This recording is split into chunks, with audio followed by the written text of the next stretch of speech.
Okay, this is video number 3 on my little video series I'm doing here on my conversion from a long wheelbase to a short wheelbase on my 83 Chevy K30. If you've watched the first couple videos, great. If you haven't, take a peek at them. The first one basically just concentrates on kind of what I ran into researching and the trials and tribulations I went through of trying to figure out what kind of cut I was actually going to use on this guy.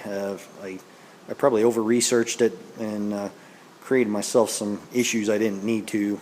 Should have just kept it simple. But anyways, check those out. The second one is just a matter of how I went through that, going some cuts and some things that worked and some things that didn't work so good. So this guy here, we're going to concentrate on what happened on the back end of it.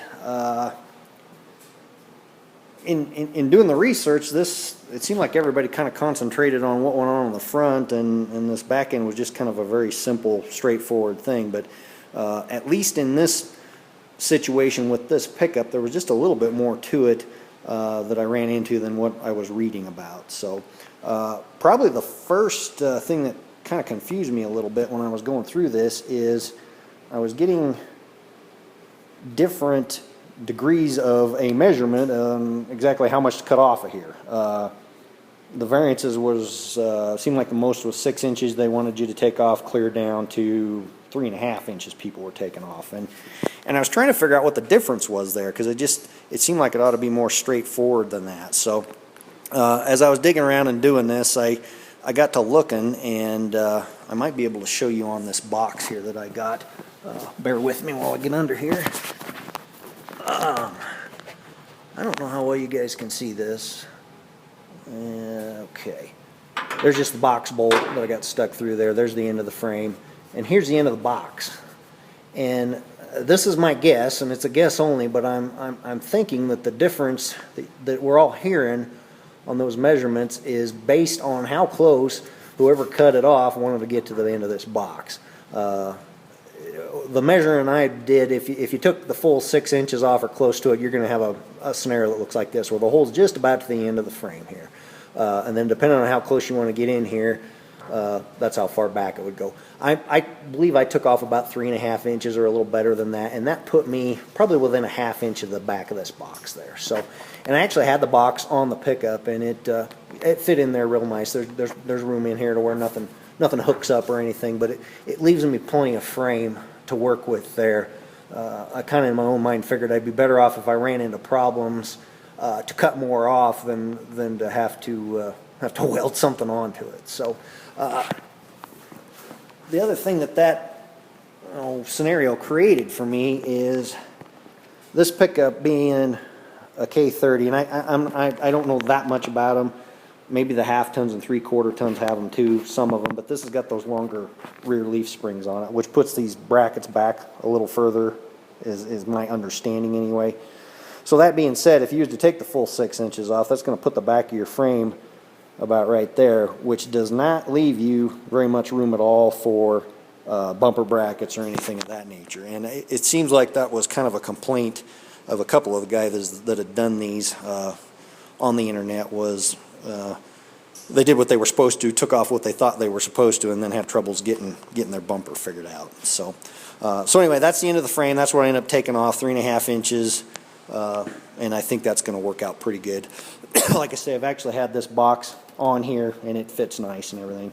On the bolt holes, the bed holes, if you do everything right on the front there, everything should match. These holes, the 2 middle holes, you don't mess with, obviously.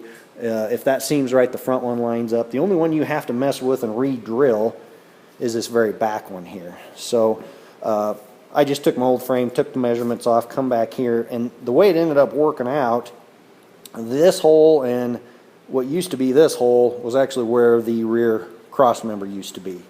And it worked out to where this one hole here was right in the corner of where this bed hole was supposed to be. So when I did this, I actually didn't re-drill anything. I had a little die grinder, and I just kind of massaged that hole out and got it kind of oblong like these other ones are here, to where my bed bolts would go through. So nothing big to that. That worked out pretty good. Another scenario I had that varied for me on this project, in reading before I did this, it was my understanding that this rear cross member obviously was here. According to what I read, you cut the rivets off, you take the thing out, and then there's supposed to be a set of holes about 6 inches ahead that you just bolt it back in. Well, now on this guy, I did not run into that. There was no, I don't know if it's because it was a K30 or what the scenario is, but the only hole I was able to use is on each side. There just happened to be another frame hole here for something. I was able to capitalize on it, and then I had to drill all the rest of the holes. The other thing I ran into is if they were using approximately 6 inches ahead, obviously you can see that's not 6 inches.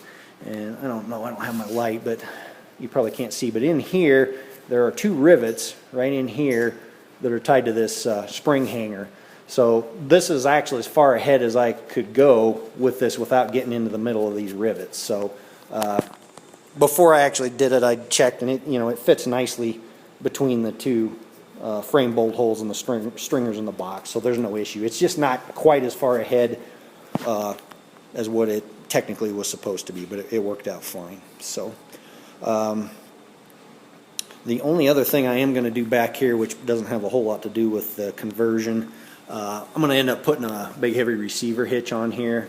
I don't plan on doing a whole lot of towing, but maybe a little bit. And I've never been a fan of these C-style open frames with a receiver hitch hanging off of the end of them. So I am going to, before I get this all put together, get either, I think this is 3/16 or maybe even quarter, and I'll probably come up here, not right to, but fairly close to that cross member, and just box that frame in, give myself a little bit more strength on the back here.